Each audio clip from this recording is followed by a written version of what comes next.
Welcome. So good to be with you on this Wednesday as we get together for a little midweek Bible study and devotional time. And I'm so glad that you've chosen to take some time out of your week to join us today to do just that. Well, we are continuing in a study that we have been in for the last several weeks, actually the last few months, as we're walking through Jesus' words in the Sermon on the Mount, Matthew chapters 5 through 7. And this week specifically, we're going to look at, and we did on Sunday as well, we're going to look at Jesus' words in Matthew chapter 5, verses 31 and 32. And here's what he says. He says, "It has been said, anyone who divorces his wife must give her a certificate of divorce. But I tell you that anyone who divorces his wife except for sexual immorality makes her the victim of adultery. And anyone who marries a divorced woman commits adultery."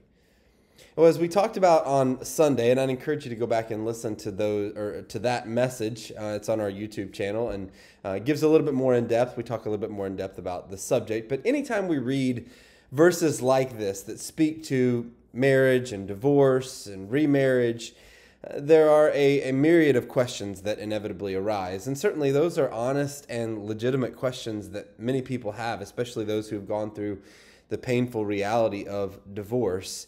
But as we talked about on Sunday, I believe that Jesus' words here in Matthew chapter 5, while he does address the subject of divorce, I think his words speak more to the way that we view our marriage. And I don't want to make you feel as though those questions that you may have are illegitimate or unimportant. But I can't deal with all of those questions in such a short time, and nor do I think that is the focus of what Jesus is talking about here.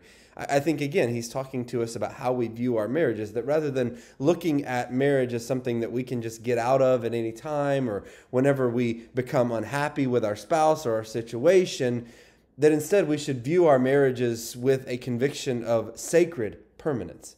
Rather than viewing our marriages as simply revolving around us and our happiness, that instead we seek to selflessly serve and love our spouse in the way that he or she deserves.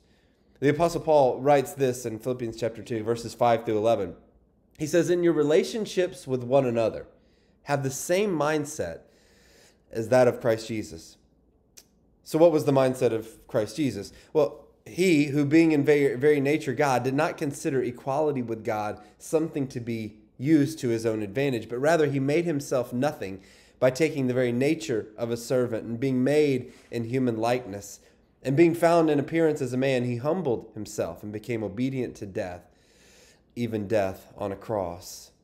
In your relationships with one another, Paul says, have the same mindset as Christ Jesus. And then he goes on to describe what that mindset of Jesus is: one of humility, one of selflessness, and one of sacrifice. And while Paul is speaking to our relationships in general, how much more should that be our attitude within our marriages? I heard a story about a husband and a wife who had gone in to see a marriage counselor, and while the husband just kind of seemed oblivious to the problems that they were having, the wife complained about how inattentive to her he was.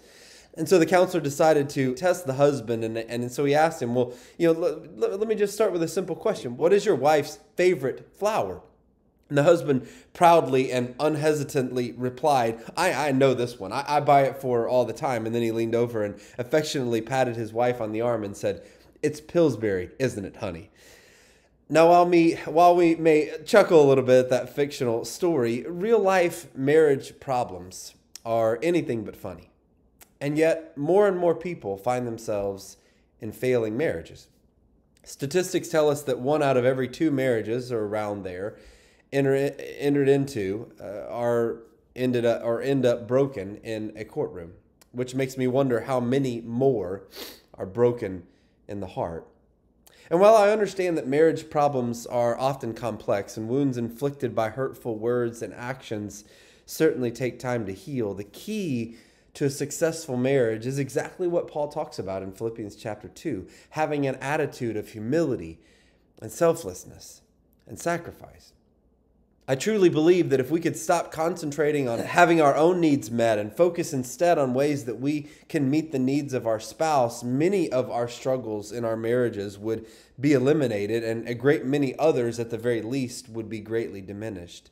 That's why we must learn, certainly in all of our relationships, but especially when it comes to our marriages, to give rather than to receive, to serve rather than to seek to be served, to minister rather than to demand to receive ministry, to look out for the interests of the other rather than just looking out for our own interests. That almost sounds like something Jesus would say and do, doesn't it? In fact, that's exactly what he says in in Mark chapter 10, verses 44 and 45, when he says, "Whoever wants to be a leader among you must be your servant, and whoever wants to be first must be a servant of all.